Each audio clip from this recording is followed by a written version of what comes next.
বাংলাদেশের রাজনীতিতে মেজর আক্তার একজন উল্লেখযোগ্য নাম। তাকে নতুন করে পরিচয় করে দেওয়ার দরকার নেই। তার বীরত্ব, তার সাহস, তার স্পষ্টবাদিতা, বিদ্রোহ করার ক্ষমতা এসব এক অনন্য নজির স্থাপন করেছে বাংলাদেশে। বহুবার তিনি বিএনপি থেকে বহিষ্কৃত হয়েছেন। বিএনপি তাকে যতবারই বহিষ্কার করে, খালেদা জিয়ার প্রতি তার মমত্ব ততই বাড়ে। আবার বিএনপি থেকে যতই তাকে বহিষ্কার করা হয়, তারেক রহমান সাহেব যতই তাকে দূরে ঠেলে রাখার চেষ্টা করেন না কেন, তিনি তারেক রহমান সাহেবের প্রতি রাগ করে কখনো কখনো এমন কিছু কথা বলেন যা কিনা আপত্তিকর। কিন্তু দিন শেষে একান্তে তার সঙ্গে যাদের খাতির আছে তারা জানেন যে তিনি তারেক রহমান সাহেবকেই নেতা মনে করেন। তিনি বিএনপির প্ল্যাটফর্মে থেকে আওয়ামী লীগের প্রশংসা করেন, অনেক সময় জামাতেরও প্রশংসা করেন। আবার সমালোচনা যখন তার করার দরকার হয় তিনি সবার সমালোচনা করেন, এমনকি তার নিজেরও সমালোচনা করেন, যেটা বাংলাদেশে বিরল। এই জন্য তিনি আলোচিত নন, তার সঙ্গে সঙ্গে সমালোচিত এবং একই সঙ্গে বিতর্কিত। আমি তার নির্বাচন এলাকায় গিয়েছি, অসম্ভব জনপ্রিয়। আবার সেখানে তার প্রতিপক্ষের নিকট তিনি অনেকটা জম, একেবারে জমের মতো তাকে ভয় পায়। লম্বা শরীর, মেজাজ গরম। তার ডাকনাম হলো রঞ্জন, মেজর রঞ্জন। এবং খুব যুবক বয়সে তিনি যখন কিশোরগঞ্জের এমপি হলেন, মেজর রঞ্জন যখন এমপি হলেন, ওটা একটা দেখার মতো দৃশ্য ছিল। ক্যাপ পরে ঘোরাফেরা করতেন, আর্মির একটা ভাবসাব আছে। এবং ওই যে তার যে এলাকা, ওটা একটা ডাকাতের এলাকা, চোরের এলাকা। তো সব এলাকাতে ডাকাত চোরের এলাকাতে খুব দুর্ধর্ষ দিনে দুপুরে মানে ট্রেন ডাকাতি হয়। তো সেখানে মেজর রঞ্জন যখন এমপি হলেন, তো তার সেই যে কটিয়াদি ওই এলাকা সোজা করতে তার খুব বেশি দিন সময় লাগেনি। এবং তিনি এখনও ওইরকম এমপি নাই, ঢাল নাই, তলোয়ার নাই, কিচ্ছু নেই, বুড়া হয়ে গেছেন। কিন্তু ওই হাক ডাক আগের মতোই আছে। ভাঙা একটা বাড়িতে থাকেন, একটা খামার আছে, খামার বাড়িতে থাকেন, একা একা ঘোরাফেরা করেন। মানে ওই চোর আসবে, ডাকাত আসবে, গুন্ডা আসবে, তার সামনে পড়বে, ওইরকম ওই এলাকাতে মানে কারো এরকম দুঃসাহস নেই। তো ওইরকম একটা ভাবসাব নিয়েছিলেন। জাতীয় রাজনীতিতেও তিনি কথাবার্তা বলেন, কখনো কাউকে ভয় পেয়েছেন কোনো কথা বলতে আমার কাছে মনে হয়নি। যথেষ্ট একটা সময় আলোচিত ছিলেন, তার আলোচনা হতো তার যাকে বলা হয় কথা নিয়ে, বার্তা নিয়ে। তো ইদানিংও তিনি বেশ একেবারে চোখালো চোখালো, ঝাঁঝালো ঝাঁঝালো কথাবার্তা বলছেন ডক্টর মোহাম্মদ ইউনূসকে নিয়ে। কিন্তু যেটা হলো যে আমি গোলাম মোল্লা রনি, গোবেচারা মানুষ, আমি একটা কথা বললে অনেকেই হাউকাউ করে ওঠে। এর কারণ হলো আমার গাল খুব নরম। মানে কাউকে আক্রমণ করার মতো আমার কোনো পেশি শক্তি নেই।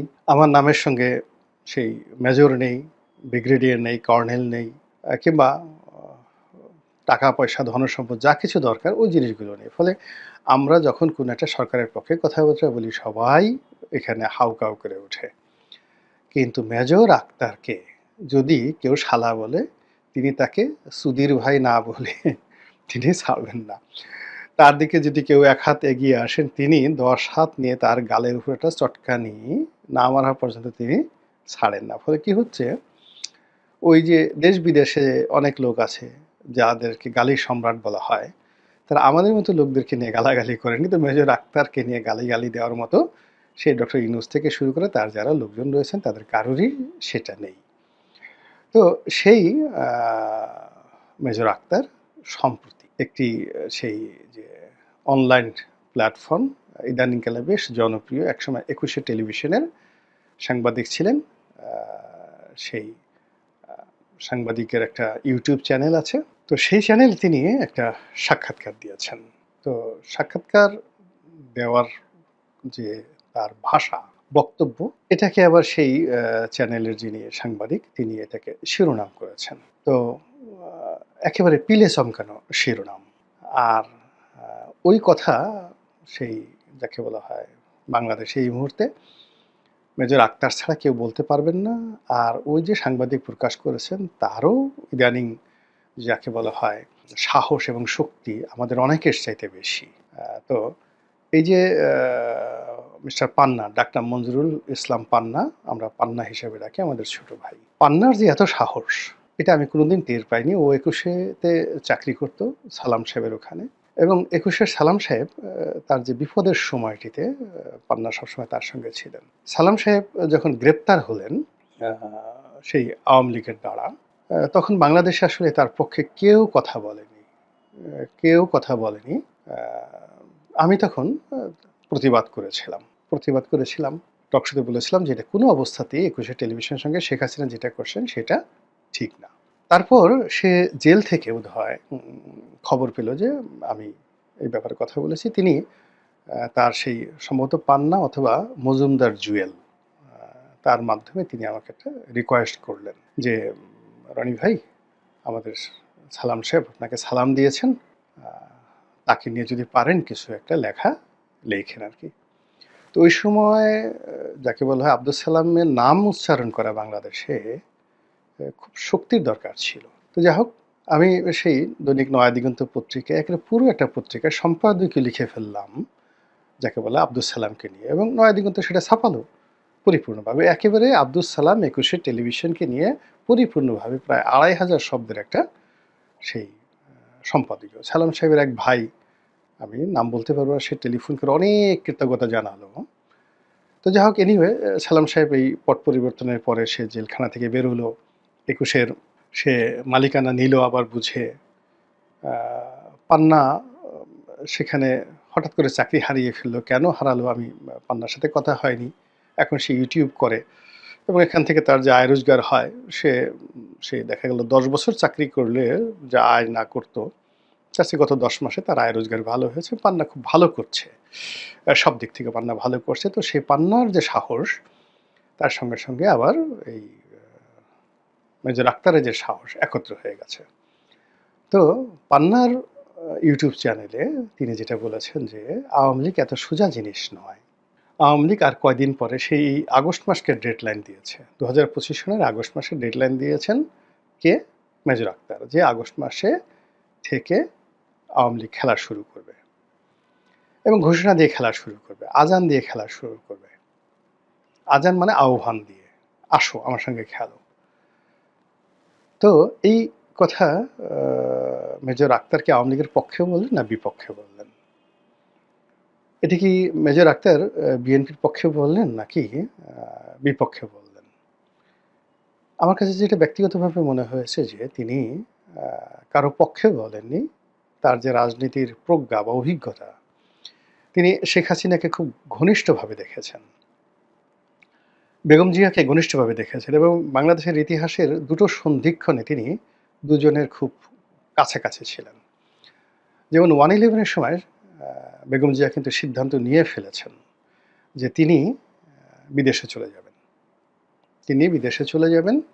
আগে তো তারেক রহমান সাহেব গেছেন, এখন বেগম জিয়াও যাবেন, এবং তাকে এয়ারপোর্টে নিয়ে যাওয়ার জন্য ১/১১-র সময় ব্রিগেডিয়ার বাড়ি, ডিজিএফআই ব্রিগেডিয়ার বাড়ি, বেগম জিয়ার বাড়িতে বসে আছেন। বেগম জিয়া মানে তার ব্যাগেজ গুছিয়ে সম্ভবত যে গাড়িতে করে এয়ারপোর্টে যাবেন সেই গাড়ির জন্য অপেক্ষা করছেন, এবং ড্রয়িং রুমে ব্রিগেডিয়ার বাড়ি বসে আছেন।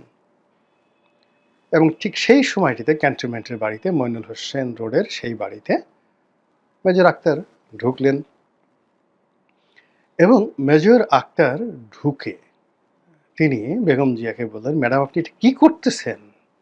আপনার সারা জীবনের অর্জন আপনি শেষ করে দিচ্ছেন, আপনি শেষ হয়ে যাবেন, দলটা শেষ হয়ে যাবেন। এবং তিনি ব্রিগেডিয়ার বাড়িকে রীতিমতো বকা দিলেন, সেখান থেকে বের করে দিলেন।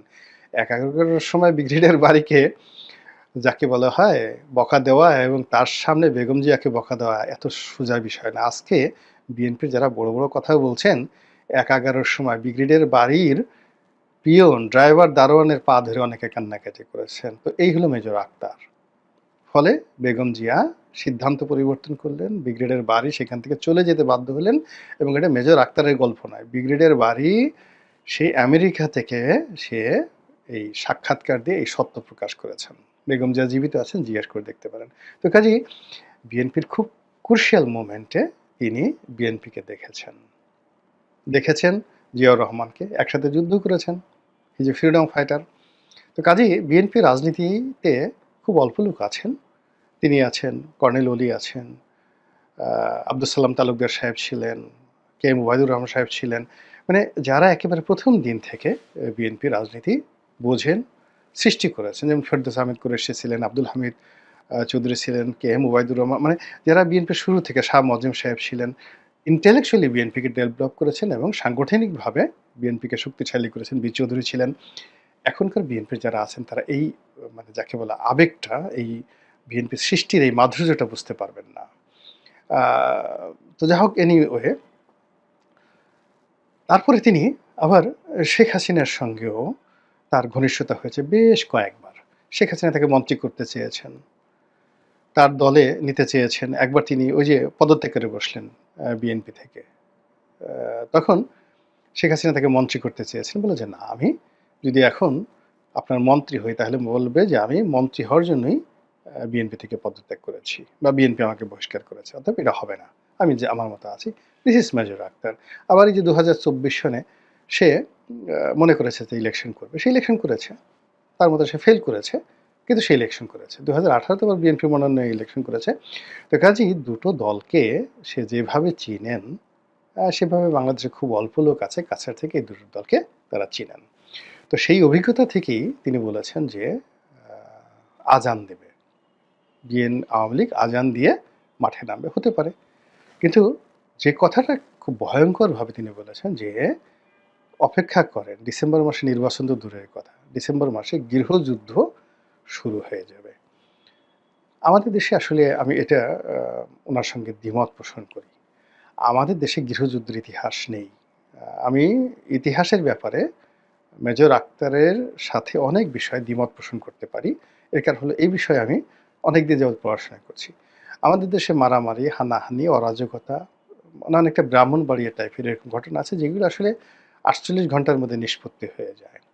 তারপরে সেগুলো নিয়ে ধরেন মামলা মোকদ্দমা চলে কোর্ট কাছারিতে। পরে আবার নিষ্পত্তি হয়ে যায়। ৫-৬ বছর কোর্ট কাছারিতে লড়ে আবার গ্রাম্য সালিসিতে নিষ্পত্তি হয়ে যায়। এগুলো আমাদের ইতিহাস। কিন্তু আরবের মতো, ইরানের মতো এভাবে যুদ্ধ করা, গৃহযুদ্ধ করা, তুরস্কের মতো যুদ্ধ করা, সিরিয়ার মতো যুদ্ধ করা এগুলো আমাদের রক্তের মধ্যে নাই। আফগানিস্তানের মতো যুদ্ধ করা। এমনকি পাকিস্তানের পাঠান, বালুচ এরা যেভাবে যুদ্ধ করে আমাদের ওরকম যুদ্ধের ইতিহাস নেই। ফলে আসলে বাংলাদেশে অরাজকতা হবে, অরাজকতা হবে বা হতে পারে যদি বর্তমান সরকার ব্যর্থ হয়। কিন্তু এটা নিয়ে গৃহযুদ্ধ হবে I do not agree. তো সেক্ষেত্রে আ আমি যে শিরোনামটি ব্যবহার করেছি যে, মেজর আক্তার কি পাগল হয়ে গেলেন কিনা? এটা আমার কথা না। মেজর আক্তারকে বিএনপির বেশিরভাগ লোকই পাগলা আক্তার বলে, পাগল বলেন। তো এটা আদর করে হয়তো বলতে পারেন। আমার সাথে তার যে ব্যক্তিগত সম্পর্ক, বিএনপির অনেক লোক যদি তাকে পাগল বলতে পারেন, তা আমিও একটু বললাম। তাতে মনে হয় না যে তারা আমার সম্পর্কটা নষ্ট হবে। আল্লাহ আমাদের সবাইকে হেদায়েত দান করুন।